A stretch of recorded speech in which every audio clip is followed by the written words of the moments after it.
Human beings and how God made us seems to be the most complicated of all his creation. That's why a man can successfully pet a lion but cannot handle a wife for many years. Because in a human being's element, he's more dangerous than a lion, more complicated than crocodile. Our nature is very interesting. And there's an aspect of us that can be very frustrating. We all have it. We all. And these scriptures tells us that nature of us. He came to his own, and his own received him not. That's a stranger spirit. So at a point in time, this is my own, but he's not accepting me as his own. I know within myself that this one is whom I've been sent to, but he's not seeing me as though he has been sent to me. And Jesus is looking at them and he's telling them that I came to my own, but my own did not receive me. Then one time, John also, this element stirs up in John. You baptized Jesus, and you were the very one that said that this is the Lamb of God that taketh away the sin of the world. This is the Lamb of God. But at a point in time, John sends his disciple that go and ask him, art thou he that should come, or look we for another? Now he's beginning to doubt. This cannot be the one.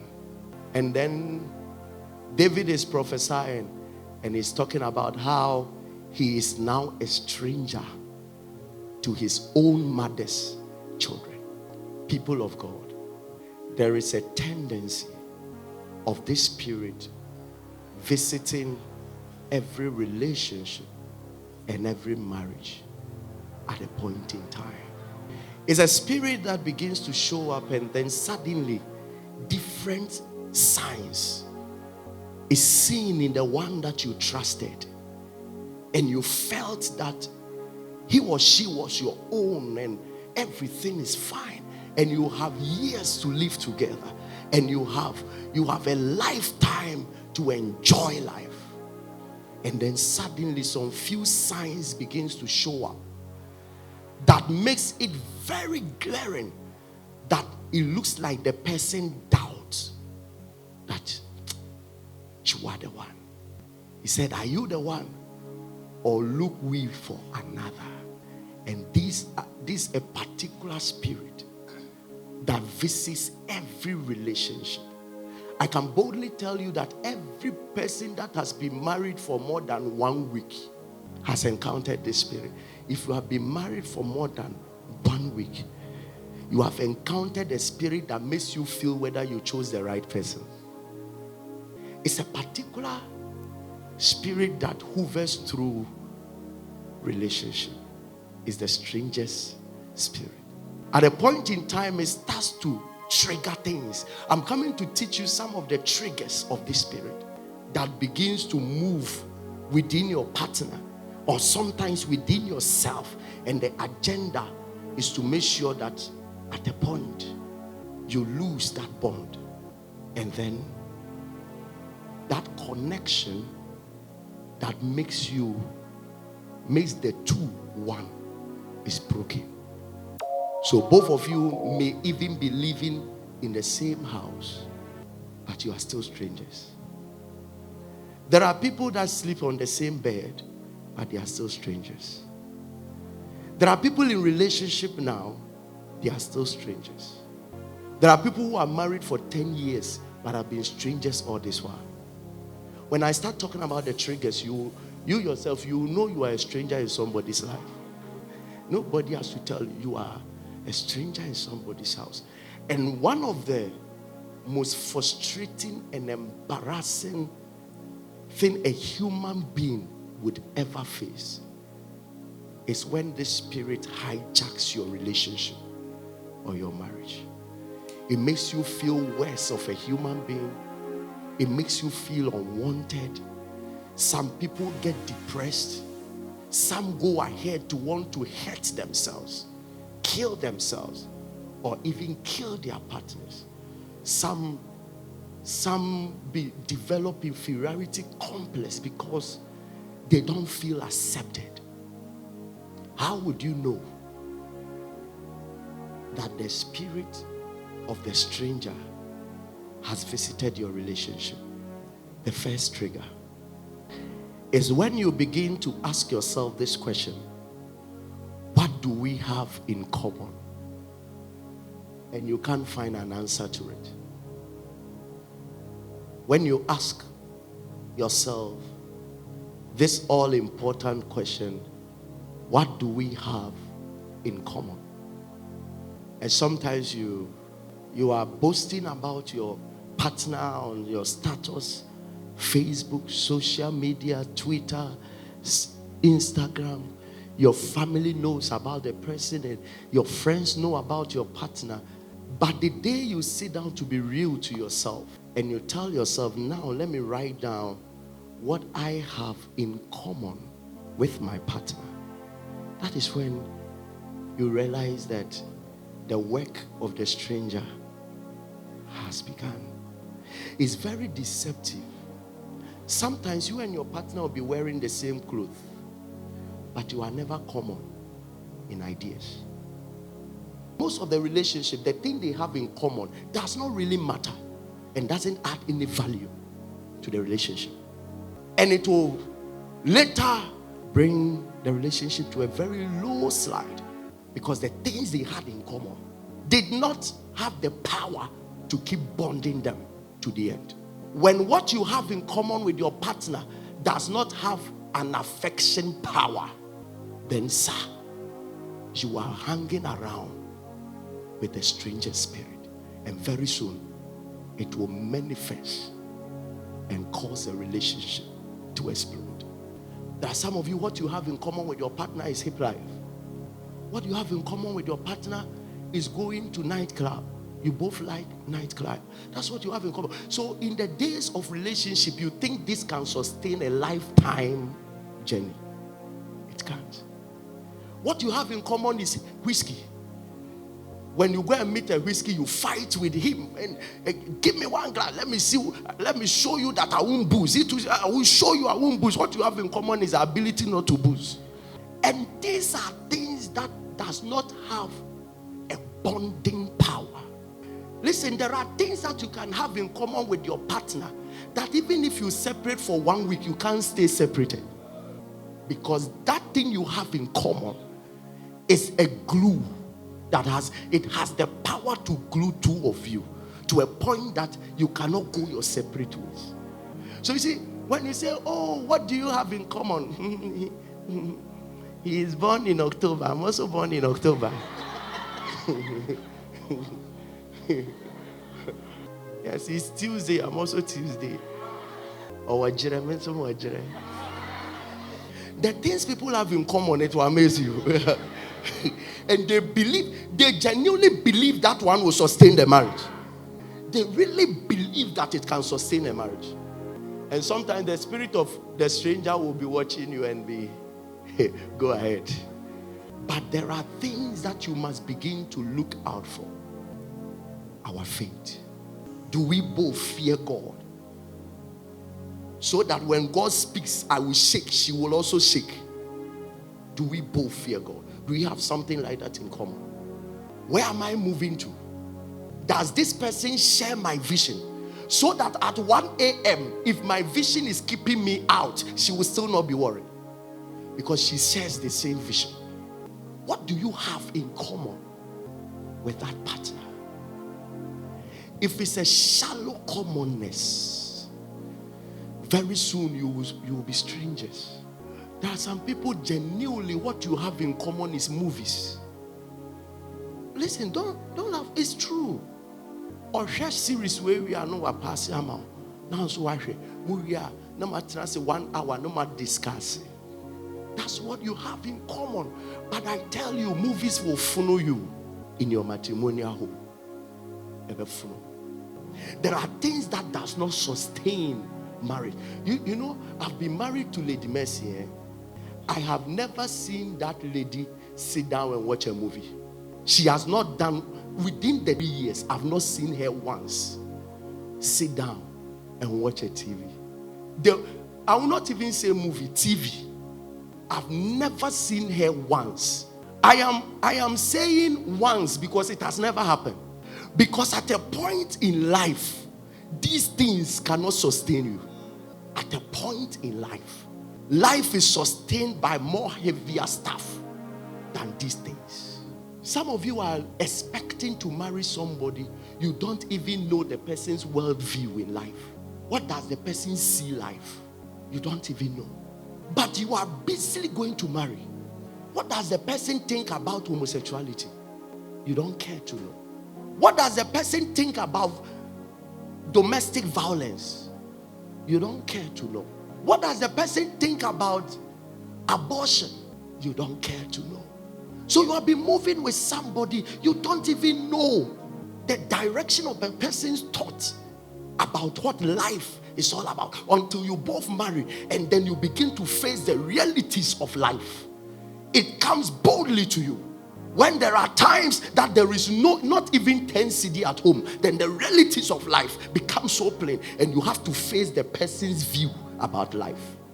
You are in a relationship with somebody, you don't even spend continuous 1 hour speaking about things that matters. You don't even spend it speaking about things that matters, and you are fine expecting to marry one day. And in fact, you are planning your wedding, thinking about your colors, thinking about your bridesmaid, thinking about all kinds of things, and you don't even know what you'll be facing tomorrow. And that particular thing that you have not paid attention to, that commonness, is what will bring that strangest atmosphere. And the worst of it is when your partner feels that he has nothing in common with you, so he begins to see you, or she begins to see you as you are a low-class human being. He can't really think with you. He feels you are lazy. He feels that you are not a visionary. He feels you are not serious in life. That is when you know that you made a huge mistake. Nabal was living with a wife that thought he's a fool. When Abigail met David, that was when we saw that all this while the woman has a perception in her mind concerning her husband, that her husband is a fool. They don't have anything in common. Even when Abigail heard that danger was coming, she didn't run to her husband. He just left. When you get to a point at this stage where you don't share anything in common, and your wife doesn't believe that you are wise, and you also don't believe that this is where the disaster happens. Very soon, you plan your life differently. She also plans her life differently. And you begin to live as strangers under one roof. Then one day you will wake up and a letter will be beside you. Divorce letter. And most of us, at this point, when it's beginning, you realize that your partner begins to quarrel somewhere. And sometimes you will hear your partner seeking for people's input concerning their lives on the phone. Can you help me with this? And you are there, and your partner will not come to you and ask you, can you help me with this? But calls another friend somewhere and seek for advice. Why? Because there is a perception that has grown over time that you cannot match their level. If there is anything to work out, it is now to understand. Please stop looking at beauty and stop looking at who can dress well and who has 6 packs and who has a Brazilian hair. That one cannot sustain a marriage. If you genuinely want to build a family, generational family, that you rise up and there is a structure in your home, a system in your home, finance as a structure, how you are raising the child as a structure, how you are going to raise properties and other stuff as a structure, the kind of business you want to build as a structure. You want to have a structured home. Certain things we look out for a relationship don't matter. Do you have something in common with that partner you want to marry? If you don't, and the little you have does not have a sustaining power, sir, the strangest spirit will drive you soon out of the home. You will feel so much lonely that after work, you will have to pass through somewhere before you come back home. But I pray may it not be our portion. The next question you have to ask yourself, in identifying the strangers work around you, can we see ourselves in the future? You may even have powerfully common things together, but you must also ask yourself, can we see ourselves together? And sometimes you are talking to the boyfriend, you claim boyfriend for 5 years, for 7 years, for 8 years, and you are talking about marriage, and he's telling you that I'm thinking about it. You are looking at a person who can't see the future with you. They have a future, they know they have a future, but it is very blurred to them. They can't find you there. Yet they can find you in their present, but they can't find you in the future. Don't deceive yourself with midnight text messages. You are a stranger. If you need my candid advice, excuse yourself from that relationship and find a better person. Someone you call your partner can calculate the whole future and your name will not be there. I want to buy a house at Trasaco, and you are waiting. Want to buy, at the end, I want to get my SUV and be driving my SUV. I want to do that, and I will have 3 children, and he will not mention the kind of person he will have the 3 children with. And you are also nodding, wow, this my partner has vision. A vision you are not part. Be smart. And the Bible says that out of the abundance of the heart, the mouth speaks. So anytime your partner is talking about the future, talking about his vision, and it's always his company, his business, his properties, his that, and you cannot find yourself in it, you are dealing with somebody who can see you in the future. It's a stranger's spirit. If you continue with this at a point in time, when he's talking about the things connected to himself, you will not be part. When you force yourself into such a future, very soon you will be the garbage among the things he has. You see, sometimes you can be married and still fall into this trap. When you know very well that your partner is still finding a space to fix you into the future. Someone you are married to is discussing the future and you are not part. This one I won't tell you to work out because you can't work out. So force and create a space for yourself. You should have known this in the relationship. There are some people who have factored in their mothers, factored in their brothers, factored in their sisters, factored in their friends, but you are not in. You will see it right from relationship. Anytime, even if he wants to help you, you call his mother. Maybe I say, Mama, I've been 500 more go to your school fees. 500 no. Money 200. And there are still people who call their family members before they help their married wives and husbands.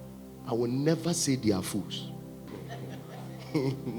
Why should your friend determine what you do for your wife, your partner, your husband? Why should your friend determine?